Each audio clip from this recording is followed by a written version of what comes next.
Hallelujah. आप सभी को जय मसीह की। आइए हम प्रभु के उत्तम भाग में जाएंगे और उससे पहले अपने दिलों को तैयार करें, अपने मनों को तैयार करेंगे हम परमेश्वर के लिए, है ना। उसके वचन को ग्रहण करना बहुत मुश्किल है हम सब के लिए, है ना। और ये मतलब आसानी से डाइजेस्ट नहीं होता है, हजम नहीं होता है। परमेश्वर का जो वचन है वो क्या है, आसानी से हजम नहीं होता है ना। और इसलिए कई लोग विरोध में आ जाते हैं, कई लोग क्या है अपने तरीके से बातें करने लगते हैं, और कई लोग सोचते हैं कि नहीं शायद मेरे लिए जानबूझ के बोला गया, है ना। हम अभी आपने एक घटना देखी होगी, अमेरिका में एक व्यक्ति था, है ना, एक भाई था जो कि प्रभु के वचन को एकदम दृढ़ता से बोलता था और एकदम साफ तौर में बिना डरे वो बोल देता था लोगों को, और यही बातें कई लोगों को वहां पर चुप गई। यही बातें क्या हुई, कई लोगों को चुप गई, है ना। उस भाई का नाम है ना क्रिस था, और हम देखते हैं वो एक सभा कर रहे थे, लोगों के बीच में थे, और है ना बातचीत को कर रहे थे, और तभी उनके ऊपर किसी ने एक गोली मार दी, है ना। वो केवल 31 साल के व्यक्ति थे, है ना। हम देखते हैं कि परमेश्वर का जो वचन है वो सच में दो धारी तलवार समान है, और ये इतना तीखा है, इतना शार्प है, मतलब इतना तेज है कि लोग के हृदय को ये चीर देता है ना। और जो इसे ग्रहण कर लेते हैं उसका जीवन बदल जाता है। हालेलुया। उसका जीवन क्या है, बदल जाता है। वो लो से फिर क्या है, हाई में पहुंच जाता है। लेकिन जो अपने आप को ढीठ करते हैं, अपने मन को ढीठ कर लेते हैं और सोचते हैं कि मैं बहुत बुद्धिमान हूँ, है ना, परमेश्वर मेरा क्या कर लेगा, तो वो लोग आगे नहीं बढ़ते, है ना। इसलिए वचन में जाने से पहले अपने हृदय को तैयार करें, अपने मन को दीन करें, नम्र करें। आइए हम प्रार्थना करें। हालेलुया। ईश्वर राजा, हम आपके करीब आते, आपके सम्मुख आते प्रिय परमेश्वर, आपके वचनों को सुनते प्रिय प्रभु जी, आपके वचन को प्रिय प्रभु हम सुनकर प्रिय प्रभु सच में उस पर चलने का हम सच में निर्णय लेना चाहते खुदा। इस समय प्रिय प्रभु जी हम आते खुदा, और प्रिय प्रभु जो शैतान हमारे दिल में, हमारे मन में, हमारे दिमाग में विरोध की बातें कर रहा है प्रिय प्रभु, बहुत सारी इधर उधर की बातें कर रहा है प्रिय प्रभु जी, उसको, उस नकारात्मक को यीशु मसीह के नाम से मैं बांध देता हूँ। इस समय मैं डाल देता हूँ शैतान की हर एक चाल मेरे जीवन से, मेरे शरीर से इसी समय निकलने पाए, और मैं केवल और केवल परमेश्वर की महिमा करने पाए। हालेलुया। यीशु प्रिय प्रभु, ये वचन है जो सच में खुदा हम आपके मुख से प्रिय प्रभु, आपके जो लिखा हुआ है प्रिय खुदा, उसको हम पढ़ते हैं, और प्रिय प्रभु सुनने का हम तैयार हैं, तत्पर है खुदा। और प्रिय आप हमसे जो भी बातें कहना चाहते हैं आप कहें। सारी आदर, सारी महिमा आपके नाम को देते हुए विनती प्रार्थना प्रिय प्रभु यीशु के नाम से, आमीन। हालेलुया।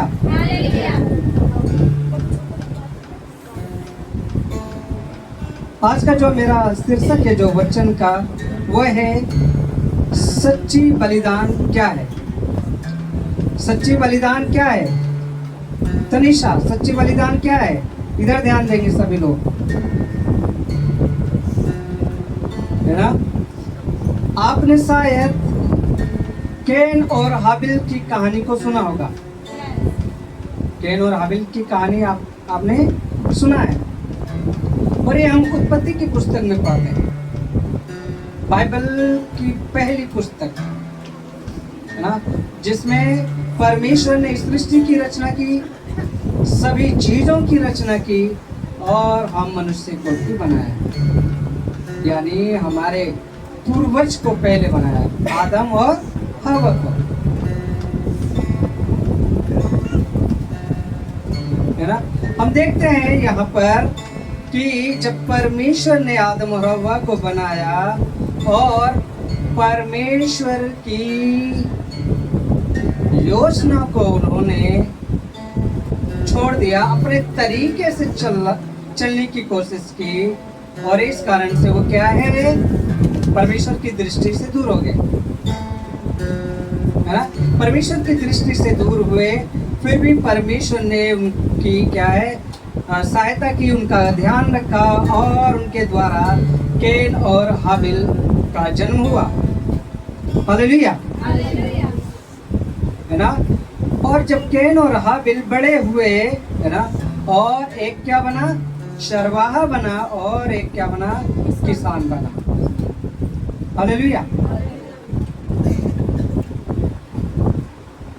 है ना। और जब वो उनके पास आए, है ना, परमेश्वर के सम्मुख आए और परमेश्वर के लिए उन्होंने बलिदान चढ़ाने की इच्छा को रखा, है ना। और ये बातें आदम और हव्वा ने अपने पुत्रों को सिखाया बचपन से। जब उनकी संतान के रूप में 2 पुत्र हुए जिनका नाम कैन और हाबिल था, उन्होंने परमेश्वर की आराधना करने के लिए या उसे बलिदान करने के लिए परमेश्वर के पास आए, है ना। और यहीं पर हम देखते हैं आराधना और बलिदान का जिक्र पहली बार होता है।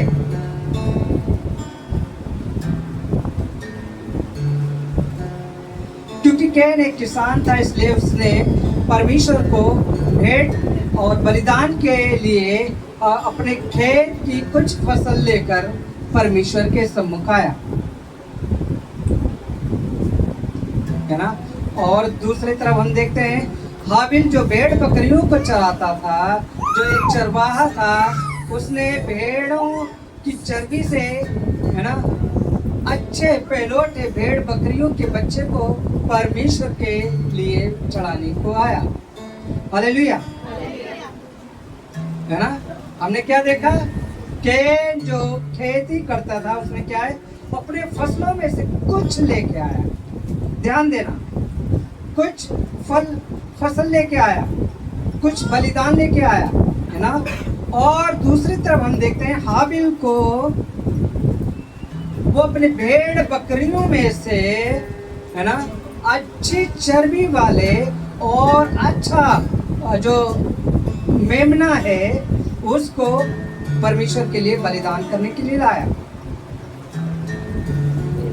बाइबल बताती है परमेश्वर ने हाबिल को और उसकी भेंट को तो ग्रहण किया, यानी कि स्वीकार किया, लेकिन कैन और उसकी भेंट को स्वीकार नहीं किया। अब सवाल उठता है, परमेश्वर ने कैन की भेंट को स्वीकार क्यों नहीं किया?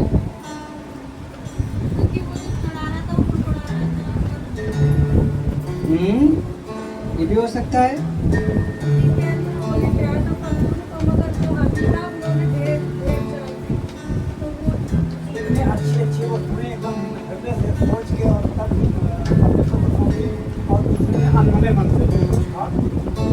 जी, तो हम अगर जब बाइबल पढ़ते हैं तो ध्यान देने पर पता चलता है परमेश्वर ने हाबिल की भेंट को ग्रहण करने से पहले हाबिल को ग्रहण किया। हालेलुया।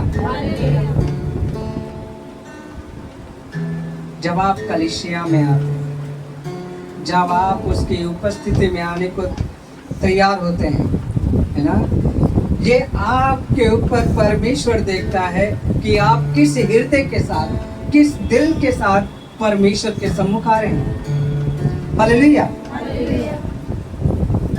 बाइबल यहाँ पे क्या बता रही है कि परमेश्वर ने हाबिल की भेंट को ग्रहण करने से पहले हाबिल को ग्रहण किया।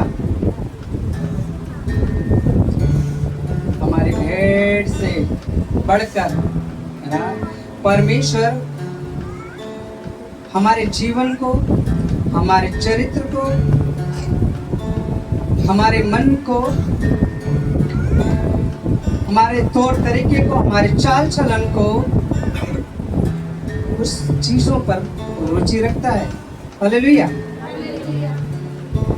यदि हमारा चाल चलन, हमारा स्वभाव ठीक नहीं है तो हमारी भेंट और हमारी आराधना परमेश्वर को ग्रहण योग्य नहीं है। हालेलुया।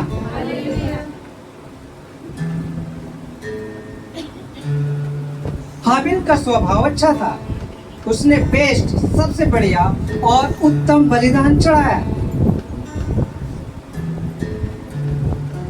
जब परमेश्वर के लिए बलिदान देने का समय आया, जब भेंट चढ़ाने, उपहार, गिफ्ट, है ना, हम उसे बलिदान न कहेंगे, गिफ्ट कहेंगे, उपहार कहेंगे तो अच्छा है ना।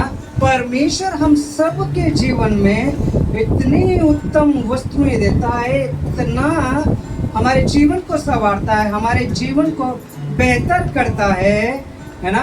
और उसके बदले में हम परमेश्वर को क्या देते हैं? क्या हम परमेश्वर के लिए तैयार होते हैं? क्या हम परमेश्वर के लिए अपने हृदय को देते हैं?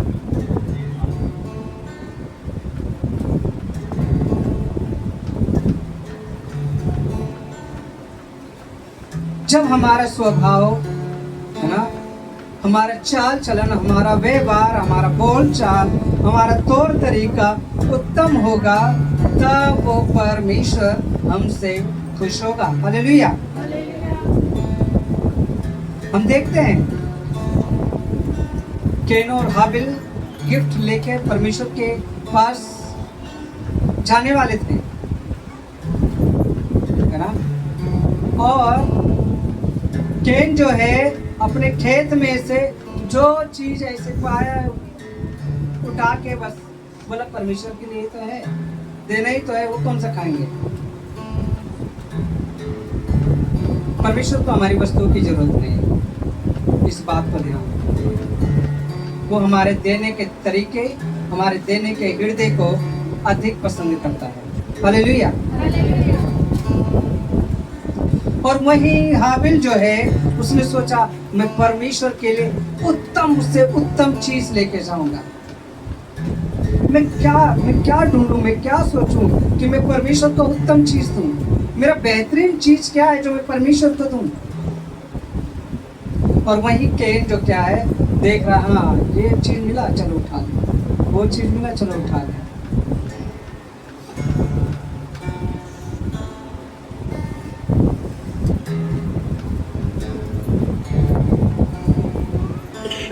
उसने, है ना, हम देखते हैं कि कैन के विषय में ऐसा नहीं लिखा कि उसने केवल भूमि की उपज में से कुछ लेकर आया। उसने बढ़िया और उत्तम नहीं लाया। और हाबिल की भेंट परमेश्वर के द्वारा ग्रहण किए जाने के पश्चात कैन हाबिल से चिढ़ने लगा और जलने लगा। और उसकी जलन यहाँ तक बढ़ गई कि उसने एक दिन अपने भाई हाबिल को खेत में अकेला पाकर उसकी हत्या कर दी और उसे मार डाला। और बाइबल में हम देखते हैं कि पहली हत्या वहीं पर पाई जाती है।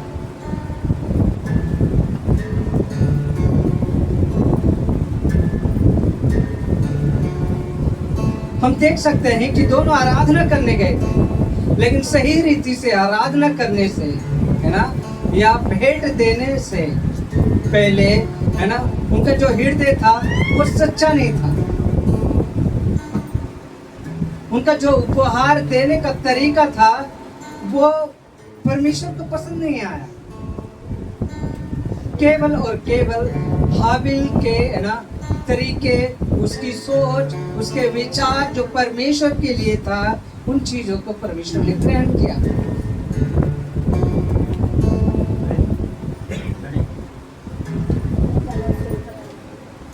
हम देखते हैं कि सही रीति से आराधना न करने से या सच्चे दिल से आराधना न करने से कैसे कैन के दुख में, है ना, मुख में क्या है, दुख छा गया। उसके हृदय में क्या हुआ, दुख छा गया।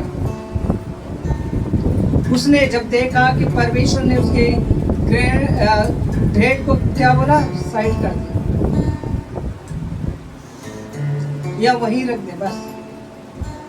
और वहीं हम देखते हैं हाबिल की भेंट को वो अच्छे से खुश होके ग्रहण करता है और उससे बातें करता है। बजाय कैन वहां पर अपने मन में ये जांचता, चेक करता और सोचता कि मुझ में क्या कमी है ना, मेरे अंदर ऐसी क्या बात रह गई जो परमेश्वर को भाया ही नहीं।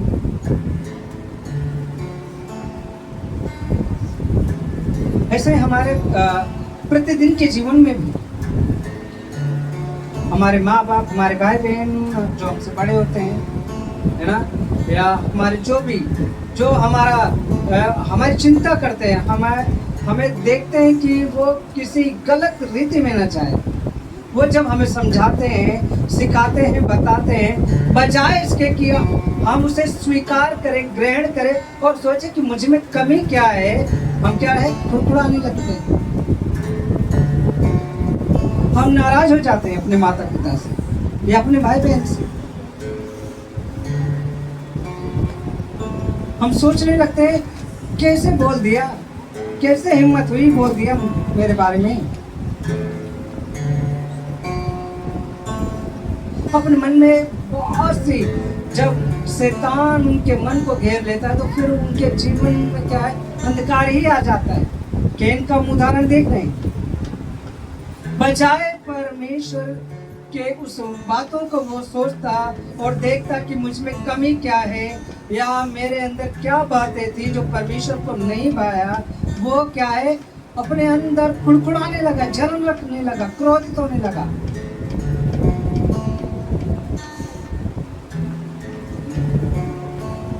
है ना, हम देखते हैं इसके बदले में उसे खुश होना था, लेकिन वह जलन के कारण हत्यारा हो गया। भेंट चढ़ाने के बाद जब कैन की भेंट ग्रहण नहीं की गई, तब परमेश्वर ने उससे स्पष्ट रूप से कहा था कि यदि तू भला करे तो क्या तेरी भेंट ग्रहण न की जाएगी। हालेलुया।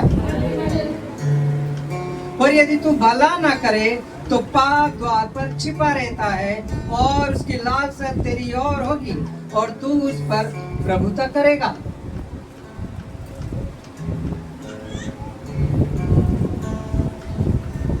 यदि हमारा जीवन बुराई से और हमारा चाल चलन खराब है तो पाप हमारे द्वार पर ही छिपा रहता है, मतलब बिल्कुल पास ही रहता है। और यदि हम उस पर प्रबल ना हुए तो पाप हमारे ऊपर प्रबल होगा। हालेलुया।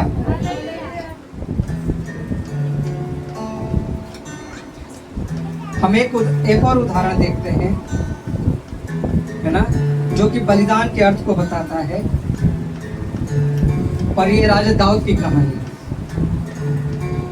बलिदान का अर्थ होता है कष्ट, दर्द। यदि बलिदान में दर्द ना हो या देते समय हमें थोड़ा दर्द का अनुभव ना हो तो वह बलिदान बल्कि भीख या खैरात लगती है।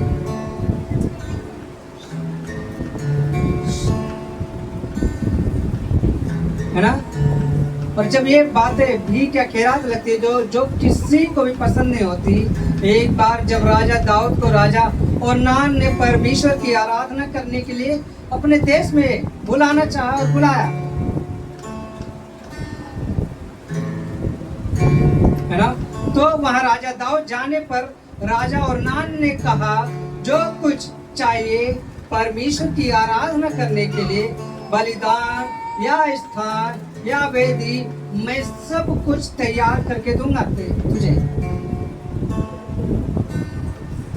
तब राजा दाऊद ने ओरनान से कहा, सो नहीं, मैं अवश्य इसका पूरा दाम ही देकर इसे मोल लूंगा, जो तेरा उसे मैं परमेश्वर के लिए नहीं लूंगा और न सेतमेत का होम बलि चढ़ाऊंगा। पहला इतिहास 21 के 24 में देख सकते हैं। हमें अपनी मेहनत की कमाई को परमेश्वर के लिए चढ़ाना चाहिए। हमें अपने हृदय को परमेश्वर के लिए चढ़ाना चाहिए। हमें अपनी सोच को परमेश्वर के लिए चढ़ाना चाहिए। हमें अपने विचार को परमेश्वर के लिए चढ़ाना चाहिए। तभी हम सचमुच में सफल होंगे और परमेश्वर के योग्य होंगे।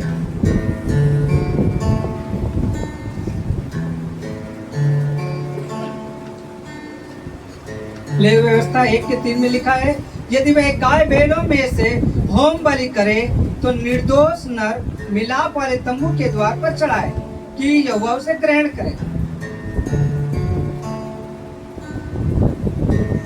हम देखते हैं कि जब कैन ने अपने भाई को मार दिया, है ना, उसकी हत्या कर दी, है ना, उस पाप के द्वारा परमेश्वर ने कैन को श्राप दिया।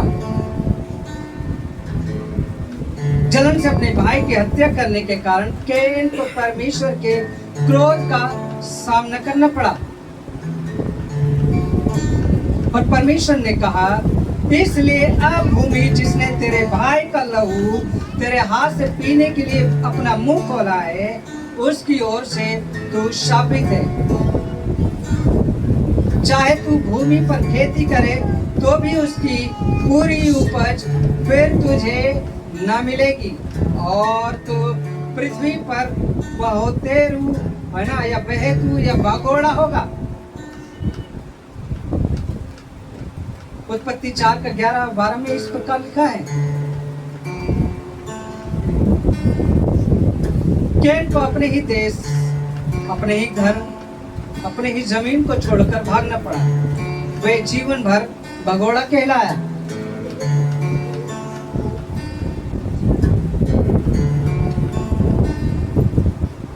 अब हम इसमें से अगर सवाल करें कि कैन का सबसे बड़ा पाप क्या था, कैन के कई पाप थे, जैसे अपने भाई से जलन रखना, फिर उसकी हत्या करना। लेकिन इन सभी में सबसे बड़ा पाप था मन न फिराना या हठीला होना। सबसे बड़ा पाप क्या था? अपने मन को नहीं फिराया, अपने आप से पश्चाताप नहीं किया कि परमेश्वर मुझसे गलती हुई। परमेश्वर ने उस भेंट के समय में भी, है ना, उसको उतना ताड़ना नहीं दी। तभी उसे क्या है, समझ जाना चाहिए कि मुझे परमेश्वर से पश्चाताप करना चाहिए। बजाय इसके वो क्या है, मन में जलन रखने लगा, कुड़कुड़ाने लगा, क्रोध रखने लगा और अपने भाई की हत्या कर दी। इसके बाद भी परमेश्वर से पूछता है कि तेरा भाई कहाँ है?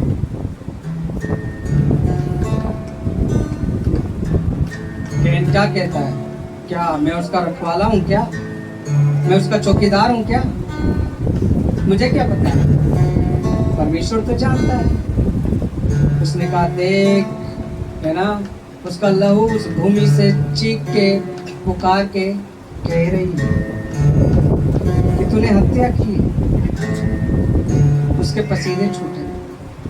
वहां पर भी बजाय पश्चाताप करने के वो क्या है, कुछ शब्दों को ही नहीं बोलता है। और इस कारण से परमेश्वर क्रोध में उसे कहता है, तू अपने नगर में, जगह में नहीं रहने पाएगा, तू भगोड़ा ही होगा। और इस कारण से वो क्या है, भगोड़ा ही रहता है, भागता ही रहता है। वहां पर भी वो परमेश्वर से कहता, प्रभु ऐसा ना हो कि कई लोग मुझे पाए और मार दे। फिर भी परमेश्वर उससे कहता है कि जो तुझ पर हाथ लगाएगा मैं उससे क्या है, दुगना बदला लूंगा। हालेलुया। परमेश्वर अपने लोगों को कभी नहीं छोड़ता। परमेश्वर अपने लोगों को कभी भी नहीं त्यागता, है ना, चाहे कितने भी बड़े गुनाह क्यों ना हो जाए। सवाल ये उठता है कि क्या आप अपने पश्चाताप हृदय को लेकर परमेश्वर के सम्मुख आते हैं? क्या आप अपने मन से परमेश्वर के करीब जाके कहते, प्रभु हाँ मुझसे हुई, प्रभु हाँ मुझसे ये पाप हुआ है, मैं पश्चाताप करता हूँ।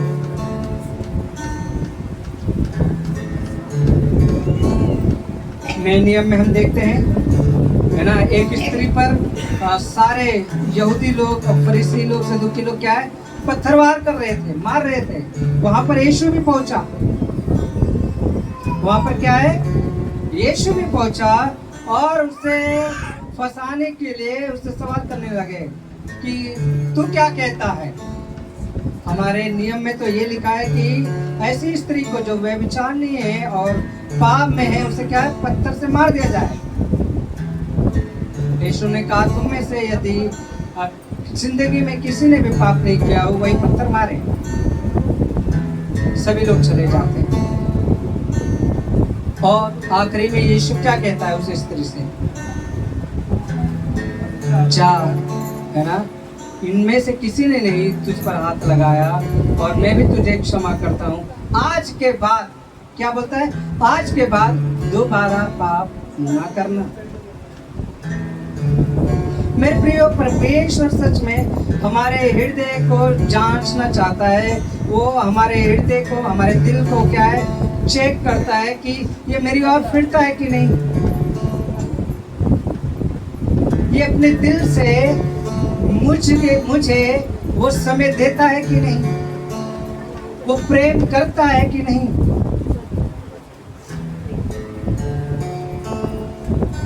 क्या इसकी जो सोच है, जो इसके विचार है, जो इसका प्रेम है, वो मेरी ओर है कि नहीं।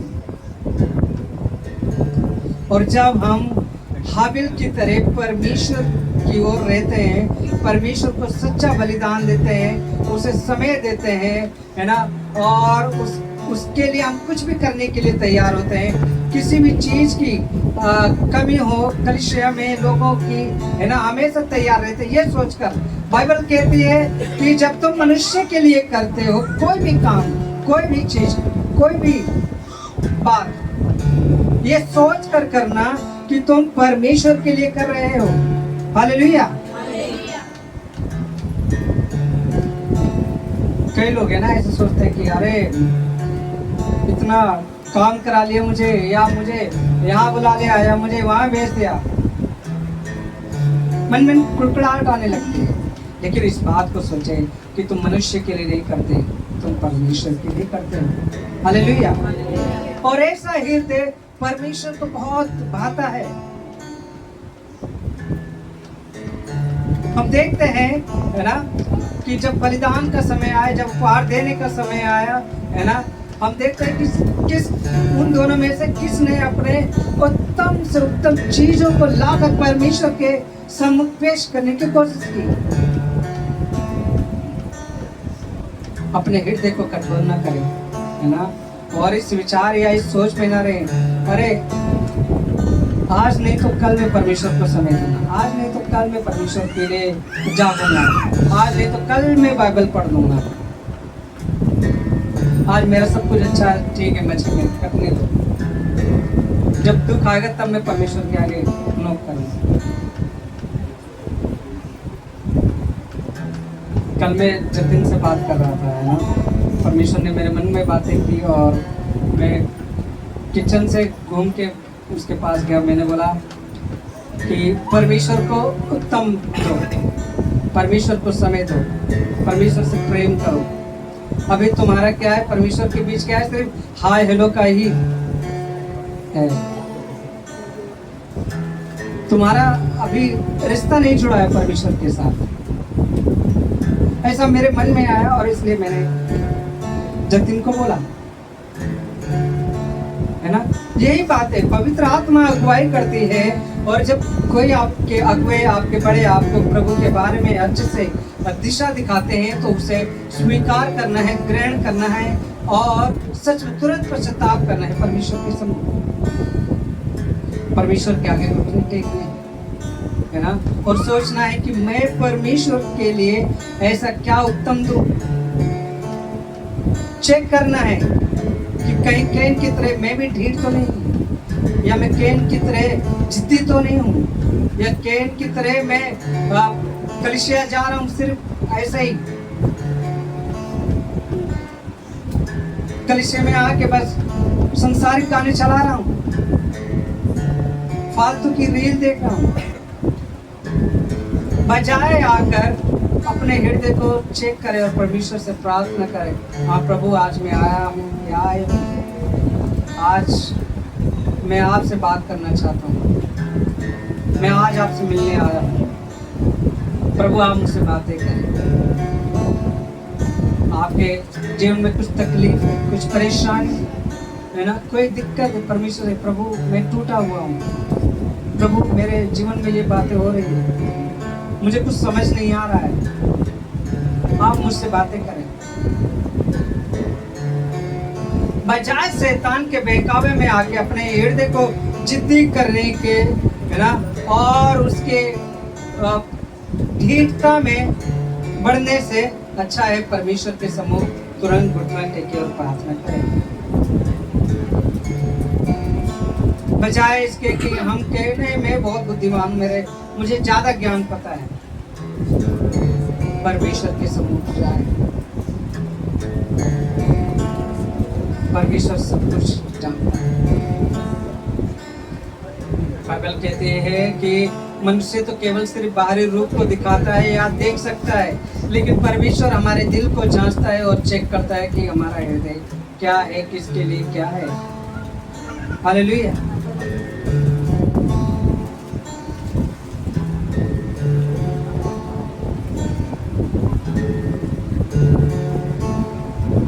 हम देखते हैं कैन ने परमेश्वर की आज्ञा को भी नहीं माना और अपने मन को कठोर करके बुराई में लगा रहा।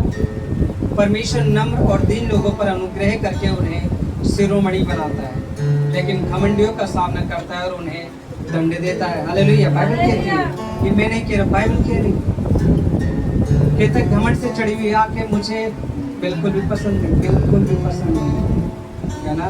और तुम अगर सोचते हो कि नहीं मैं परमेश्वर का मुकाबला कर लूंगा,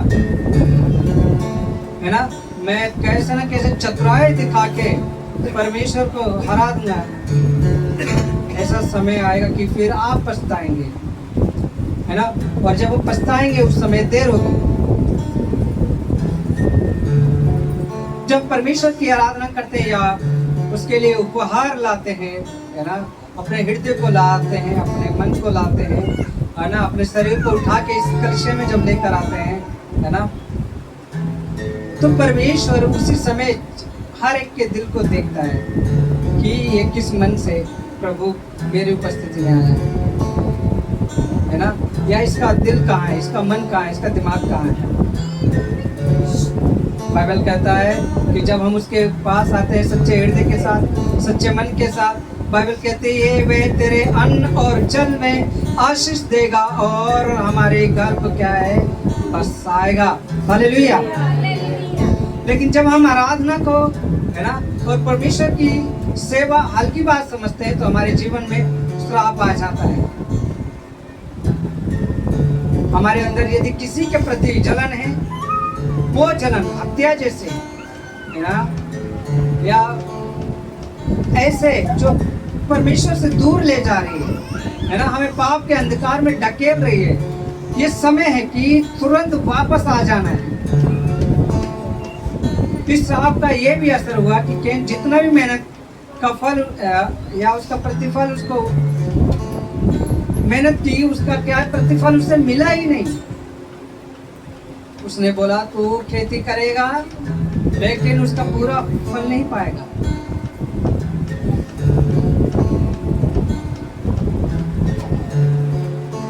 ऐसा भी देखा गया कि कई लोग बहुत मेहनत करते रहते लेकिन कभी उन्नति नहीं कर पाते, है ना।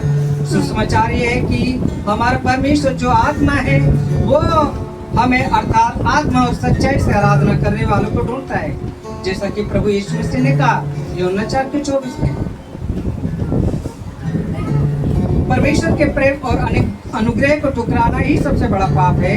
ऐसा हमारे साथ कभी ना हो, इसलिए हम परमेश्वर के करीब आ जाएं, परमेश्वर से वो रिश्ता जोड़ दें, परमेश्वर के करीब आके घुटने टेक दें, है ना।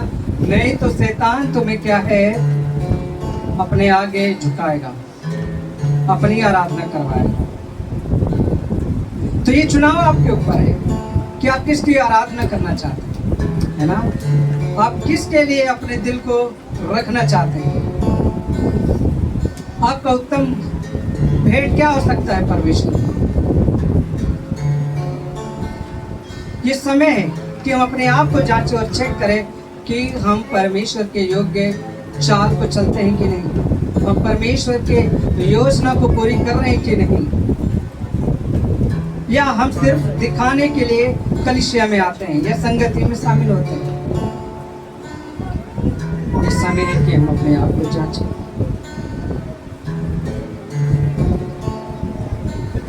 आइए हम अपने आप को बंद करेंगे, अपने आप को जांचेंगे, अपने आप को परमेश्वर के सम्मुख लाएंगे और कहेंगे कि प्रभु हमें हाबिल की तरह बना। हमारे हृदय को, हमारे दिल को, हमारे मन को, हमारी सोच को, हमारे विचार को, हमारे चाल चलन को, हमारे तौर तरीके को प्रभु हाबिल की तरह बना। प्रभु जो शैतान हमें कैन की तरह बनाने में लगा हुआ है, जोर लगा रखा है, प्रभु हम उसे हराने पाए।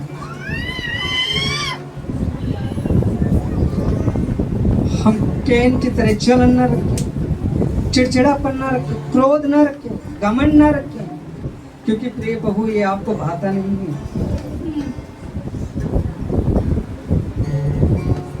प्रिय परमेश्वर, सच में हम सब आते हैं खुदा इस समय, पश्चाताप करते हैं प्रिय प्रभु जी। हम सब अपने आप को प्रिय प्रभु आपके हाथों में देना चाहते हैं। प्रिय प्रभु, आपका वचन कहता है जो तुम्हारा जो शरीर है, जो तुम्हारी देह, वो पवित्र आत्मा का मंदिर है। तो प्रिय प्रभु वही होना चाहिए, ना कि शैतान के कार्य होने चाहिए। प्रभु प्रिय खुदा, हम सच में अपने आप को दीन करें, नम्र करें। हम दिखावे के लिए ना आए। और प्रिय प्रभु, अगर हम शैतान के हाथों से बार बार हार रहे हैं और अपने आप को सुधार नहीं पा रहे, तो कलीसिया आना छोड़ दें हम।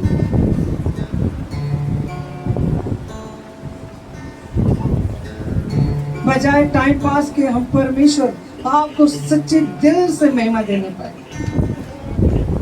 हम मनुष्य की ओर न देखें, कौन किसने क्या कहा, हमारे दिल को किसने तोड़ा, हमें किसने दुख दिया, किसने तकलीफ दी। बचाए इसके कि प्रभु हम आपके करीब आए, अपने दिल को दीन करें, नम्र करें, आपकी सेवा में बढ़े, आपको प्रभु सच्चा आराधना दे, सच्चा बलिदान दे प्रभु, जैसे हाबिल ने किया प्रभु। आप ऐसे मन को प्रभु, ऐसे दिल को आप पसंद करते हैं खुदा। ऐसे ही हम बनने पाए खुदा। सारी आदर, सारी महिमा आपके नाम को देते हुए विनती प्रार्थना प्रिय प्रभु यीशु के नाम से, आमीन।